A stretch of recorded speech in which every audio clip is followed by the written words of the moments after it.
Je pense qu'il faut qu'on replace le contexte. Bisogno Sotogaki, le 23 octobre 2024, M. Tshisekedi azalaki na Kisangani. Togaki ndeko Tshisekedi na makanisi na ye ezali ya ko changer bien sûr constitution ya République démocratique du Congo en touchant l'article 220 qui nous parle bien sûr de la forme de l'État en République démocratique du Congo. Bisopé Nangambuya opposition, nous nous sommes organisés autour du collectif Sursaut National qui regroupe des partis politiques mais aussi des acteurs de la société civile et des personnalités politiques indépendantes. Le 9 novembre à Fatima, nous avons lancé le collectif pour dire non au troisième mandat de M. Félix Tshisekedi. Non. Non, Tolobi, non, na troisième mandat, il y a M. Tshisekedi. Non, bien sûr, na changement, il y a constitution congolaise, Oizali, Mobeko, Likonzi, Yamboka, na Biso. Et puis nous avons lobby te prévoyant qui une activité de sensibilisation, c'est-à-dire quoi? Sensibiliser le peuple congolais, tous qui n'ont différents carrefours, na Katafuna, na Kaboula tract, pour dire, comme je l'ai dit tout à l'heure, non à troisième mandat et non au changement de la Constitution.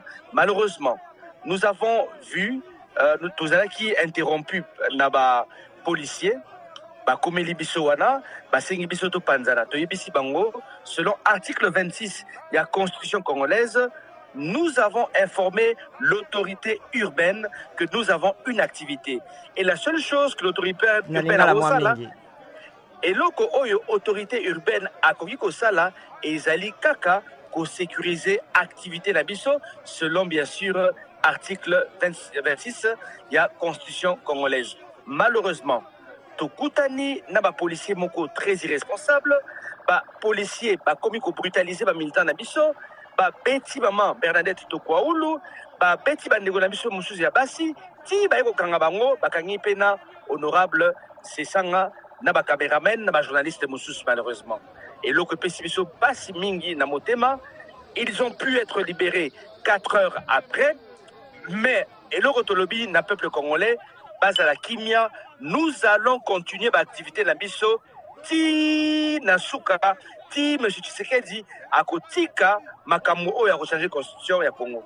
Bongo activité to milulu bozako sala ezalaki ya kimia, ezalaki ya nipo ba kanga basusu ba beta basusu.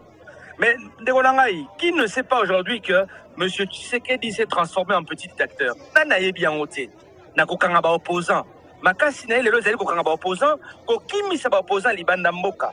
Tobi bandeko ebele baza na exil lelo, bandeko ebele lelo baza na prison. Monsieur Tshisekedi est en train de devenir un petit dictateur en République démocratique du Congo. Activité na biso la distribution des tracts. Distribution des tracts, c'est-à-dire qu'au Kabola Mikana ya mike wana ndenge zalaka. Tokolo bango za A6, voilà. Donc Kaboli A6, toza ko pesa ba mama bazana wenze, ba mama bazana nzela, ba bazana transport, tozo yebisa bango bolamu ya constitution na biso et kezali tinate monsieur Tshisekedi aluka atika la libela, surtout Kazali incompétent. Akami Mboko, depuis plusieurs années, malheureusement, aucune solution n'a été trouvée, même à l'un des plus petits problèmes au la République démocratique du Congo. Sur le plan social.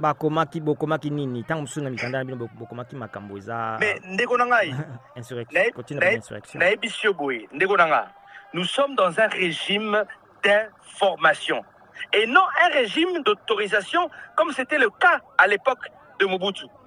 Nous avons informé l'autorité urbaine depuis le lundi. Nous lui avons dit que nous allons organiser une manifestation na Combo, il y a surchose nationale pour bien sûr dire non au changement de la Constitution. Mais malheureusement, comme Tozaï Nabatu, Oyo, pas respecter Kamopeko Likonzité, Obani va changer.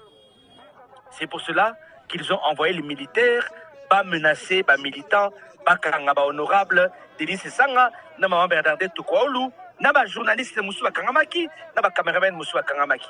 C'est pour vous dire que M. Tshisekedi ne respecte aucune disposition de la Constitution. Même la Constitution qu'il voudra changer là dans sa tête, il ne la respectera pas. Mais si ko bino bozo le baling ko changer constitution et banité ce qui a changer constitution to peut ko modifier constitution et petit samité na beaucoup le conduire ça c'est qu'on école Congo démocratique. Non, ndeko Tshisekedi toka ki bien biso nyonso tanga so afongona ki munokona toka biso nyonso makambo lobaki. Alobi clairement que makambo ya ba mandat et atala yango, c'est-à-dire il fera un référendum pour demander au peuple à Longola. Article 227, 220 ou à Fongola yango. Ce n'est pas normal de Konangai. Nous ne pouvons pas accepter cela. Voilà. Donc l'intention, le fait déjà, il y a qu'au vouloir, il y a qu'au Fongola. Article 220, c'est-à-dire qu'il a l'intention de changer la constitution.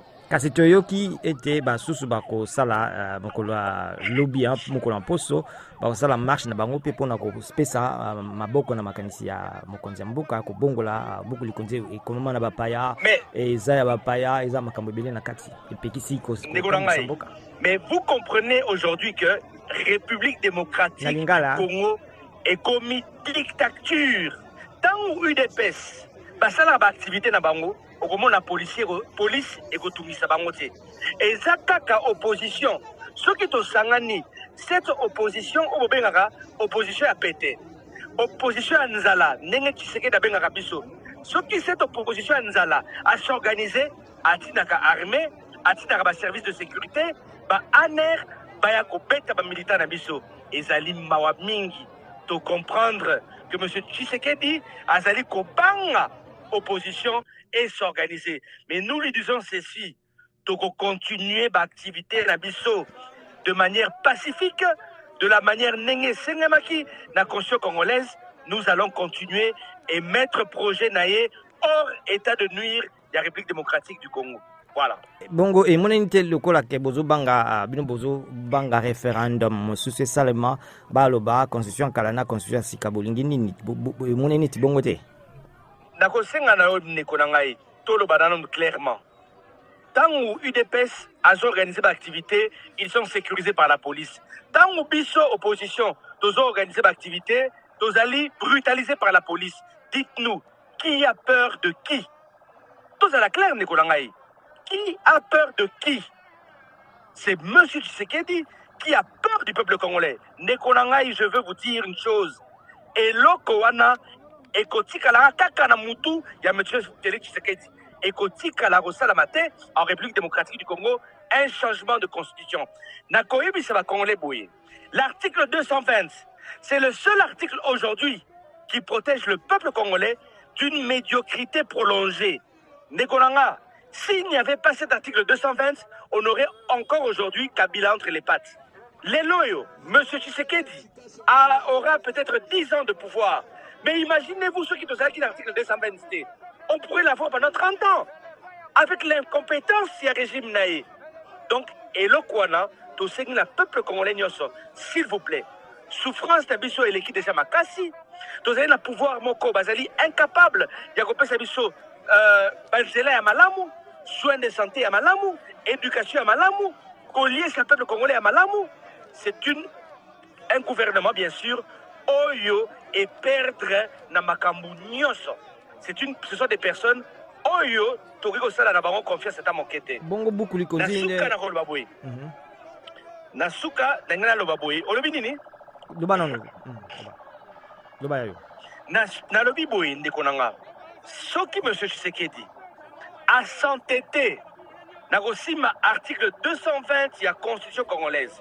S'il s'entête à changer la constitution, eh bien, nous allons appliquer l'outil numéro 1 qui sera l'article 64 et que nous allons la bistouri oyo et kolongolaye na pouvoir.